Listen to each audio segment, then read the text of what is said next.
It's Danny Flexen here for Seconds Out. Delighted to be joined by Olympic champion and unbeaten professional Lauren Price. Lauren, how you doing? Yeah, I'm good. Yeah.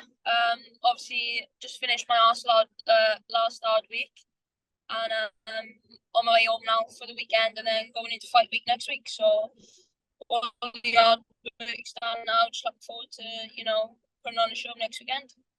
Is that a bit of a shiner I can see there under your left eye? Well, I'm a boxer. I'm gonna get a shiner in eye. Same as if you go swimming, you're gonna get wet. So um, yeah, obviously I've been sparring against Cindy, Rosie, last couple of weeks, getting some good rounds in, sparring 12 rounds. Yeah, so camp's been hard, but it's been good. And I'm in great condition, great shape, and ready to go. How much of a comfort was it to be able to carry on your training regime from the amateurs? The fact that Rob McCracken is working with you closely, just like he was before, and you're still staying up in Sheffield, where haven't had to change much. Yeah, for myself and Canis, that was a massive part of it. Really, obviously, we need people around us so we can trust, this professional game. If it's a nasty game, really. So Robbie's a great guy, trust him 100%. And for us, it just made sense.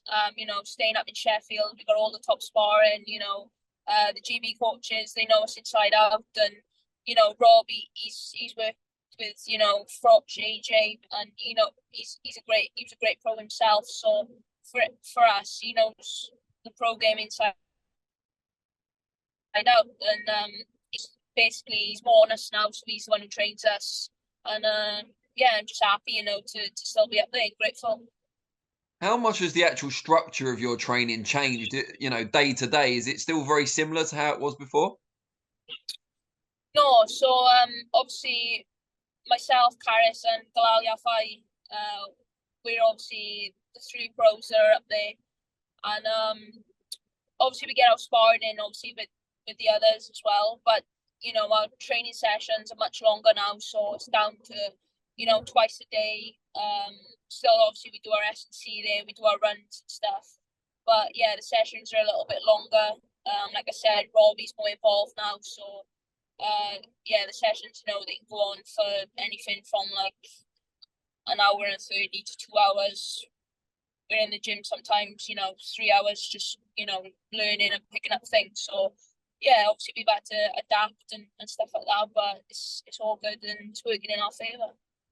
And could you ever imagine when you decided to turn over then in just what your fourth pro fight, you'll be fighting for the British title? Because there wasn't even British titles for women then. You're going to be the first. Yeah, obviously, I had a phone call a couple of weeks ago, and yeah, it was a complete honour, for me to add that to my list. And I'm really looking forward to it. Obviously, it's obviously a great title. The British title is very intriguing. And it was, yeah, I had the phone call, and like I said, I was taken back by it a bit. Obviously, like you said, it's never happened before. So for myself and for Kirsty, it's an honour to be the first female boxing for it. And if you win, you'll be the first ever female to hold the famous Lonsdale belt in, over 100 years of history in that title. What an amazing honour. You'll be remembered long after we've all gone. Yeah, exactly. Like you said, obviously, yeah, adding more history to my name, and yeah, that'll be right up there. Like I said, obviously my fourth professional fight. So yeah, moving in the right direction. It's the right time. Obviously, each opponent I've had a little step up each time as well. So for me, it's just progressing, and I'm sure obviously this will help me on the way as well. To get to the top. And before you got the call about the British title, was Kirsty Bavington on your radar anyway?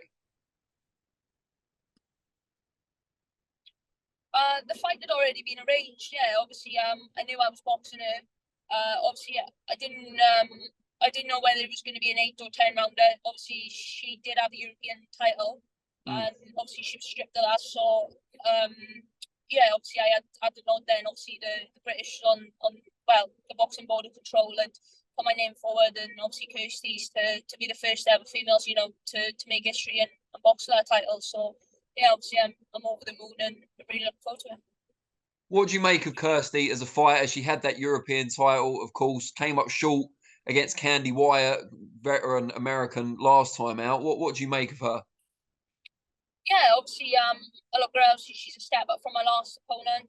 Even though when I watched that fight back when she fought Naomi Mans, I thought it was a close fight. She's come forward. I suppose you could call her a pressure fighter.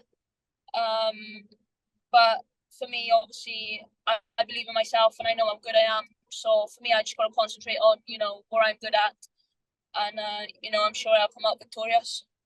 Do you prefer pressure fighters so you can use your angles and your speed? Well, it makes it a lot easier when they're coming towards you, I suppose, than going away from it. But as an amateur, just had this conversation now. As an amateur, obviously, when you're an elite amateur, you box against all styles around the world. So I'm sure wherever style myself or Karis, come across in the pros. We've been there, a million times before. So for us, it's like starting again. The pro game is completely different to the amateurs, but it's give us a massive, stepping stone, I suppose, with all that experience behind us going into the pros. And it's all about learning now and just, little step ups each fight. And like I said, obviously to get to the top. We see a lot of female boxers, particularly former GB stars, who challenge not just female boxers, male as well, but more so in the female game because there's less pros, challenging for world titles very, very early in their careers and that haven't achieved as much as an amateur as you have. Do you expect to be fast-tracked even more so after this one? You know what? I don't really deal with any of that. Like,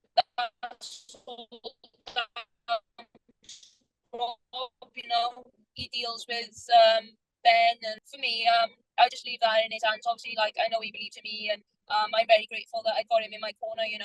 Not many people can say that. So, yeah, it's massive, to have him part of my team, and I fully got my trust in him. So when he says, obviously, the time is right, and when that opportunity comes along, then I'm sure, I'll grab it with both hands. But for me, I'm just, taking each fight as it comes. And like I said, each step up each time, and then we'll get to where I want to be. Do you keep an eye on the world scene at welterweight, as you're rising through the ranks? And if so, do you see anything there that you think might be another year, might be another 2 years, or do you feel you're there now? Like I said, obviously, skill-wise and my boxing ability, yeah, 100%. I believe that I'm there, but in this pro game, it's all about learning, and it's like I said, it's a completely different game. Even to the crowd wearing little gloves, little things of like head clashes, without on an head guard on, all them, little experiences which we got to come across now. Like I said, it's a different, same game, but different sport. So for me, it's just like I said, step ups each time, and when I'm there, I don't just want to win a world title and then that's that. I want to hold on to them belts and yeah, obviously stay as long as I can in the sport. So for me, there's no rush. I just want to progress and learn and keep doing what I'm doing. There's a lot of big female fights coming up over the next few months, particularly involving GB talent. Just want to get your opinion on a few of those. You've got Ellie Scottney bidding for her first world title against Chernica Johnson. On the same bill, actually, as Nina Hughes and Shannon Courtney, another world title fight, two of the three on that show. What do you make of the two female fights, particularly on there? I think it's June the 10th. Yeah, I think they're very good fights. For me, I'll probably say, obviously, I don't know much about the opponent that Ellie's boxing. Sure. But she's obviously settled nicely into the pros. She's obviously got a pro style. So yeah, obviously, I'll pick Ellie for that one, and then for Shannon Courtney and Nina Hughes, it's gonna. I'll probably say I'm gonna go. I'll go Nina Hughes. Just because obviously she's ex GB as well, and you know, I think obviously that experience behind her, and I was at the last fight.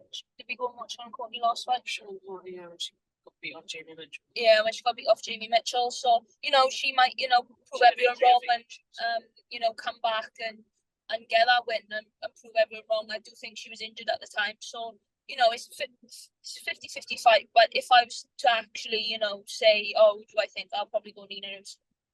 And then going up a level, and that's no disrespect to the two fights we've just spoken about, there's two really big ones coming up as well. You've got Katie Taylor and Chantel Cameron out in Dublin, of course, first of all. How much admiration do you have, first of all, for someone like Katie Taylor, who was an amateur star, and you've obviously been an amateur for so long, achieved massive things yourself? Was she someone you looked at coming up? Yeah, 100%. I was there, you know, I think it was 2012 maybe. I went to Rotterdam in the Europeans. That was like my first kind of tournament, and she was there. You know, she was the girl at the time, and there wasn't many girls back then who kind of, you know, had that kind of you knew who was going to win. You know, each whatever category. But with her, she was the one obviously favourite to always win, and she carried, you know, the female game, I suppose. And for me, this is someone obviously I've always looked up to. In a way, she's obviously put women's boxing, you know, on the map, and obviously she's done it now, obviously in the professional game as well. So yeah, I think obviously she's a great icon, and it's going to be a very interesting fight. I know Chantel as well, and I think obviously she's a very, very good girl. She's a great pressure fighter. She's strong. She's tough, and it's an hard one to call. Obviously, it's in Ireland. I'd love obviously Chantel to do it. I do think it's going to be tough, but you know, who knows? I think if it goes to points, Katie Taylor, but I do maybe stop her or Predenton. I don't know. We'll see. And I was at the press conference earlier this week for Savannah Marshall's next fight. She's going for the undisputed titles at super middleweight against Franchon Cruz Dezern. A lot of people are hoping it'd be the rematch with Clarissa Shields. She's taking a different rematch against Hannah Gabriels out in the US. What do you make of Savannah stepping up in weight? Maybe a weight that will suit her more than middleweight, fighting for all the gold against Franchon Cruz Dezern. Yeah, I think they'll suit her. Obviously, she got the size, you know. I think she said on an interview this week that she's not obviously a hungry fighter, she's not a happy fighter. So, you know, for her, yeah, I think it'll suit her. Obviously, like I said, she got the reach, she got the size, and she's a very good boxer. She got the power behind her as well. So, yeah, they're obviously all saying it's a 50-50 fight, and that's a very exciting one to look forward to as well. We see a lot more moving up and down the weights in the female side of the sport than the male. Is that something you thought about for the future? Have you got that kind of capability to go up or down? Yeah, I suppose I have, but for now, obviously, looking at where I'm at, it's my fourth, you know, professional fight. For me, I'm just obviously looking at each fight as it comes. You know, once obviously that opportunity is there to box for a world title at welterweight, you know, I don't know, maybe I will. Obviously, I'm 28. I have to think about that. Yeah. 28. I got plenty of time, you know. So yeah, we'll see what happens. But yeah, you are right. Obviously, the girls, they do move up and down. So whatever fight, you know, is exciting. Then if the money's right, why not? How aware of you while you're kind of living the career yourself? You obviously won Olympic gold, but now you're starting over in a sense as a pro. How aware of you of what an inspiration you are to, you know, women getting into boxing, young girls getting into boxing now? Because the way you once looked up to Katie Taylor, I'm assuming there's a lot of girls out there that now look up to you in the same way. Yeah, obviously it's all about, I suppose, for me when I come back from the Olympics, you know, I had a lot of not even just females, but you know, young boys as well who were inspired, who wanted to start out in boxing, and it was great, you know, coming back from the Olympics, coming back to my little village in Ystrad and having all the kids there, you know, having pictures with them. And it's great to obviously see, you know, the smiles on their face. And obviously I was a child once, and Kelly Holmes was the one who inspired me to go to the Olympics. So yeah, I suppose roles reverse now, obviously following in their footsteps. It's great, you know, to have the younger generation look up, and like I said, especially the female game is getting bigger and bigger all the time. So it's only going to get better. And just before I let you go, what can people expect from the fight for the British title, the inaugural British title with Kirsty Babington next week in Birmingham?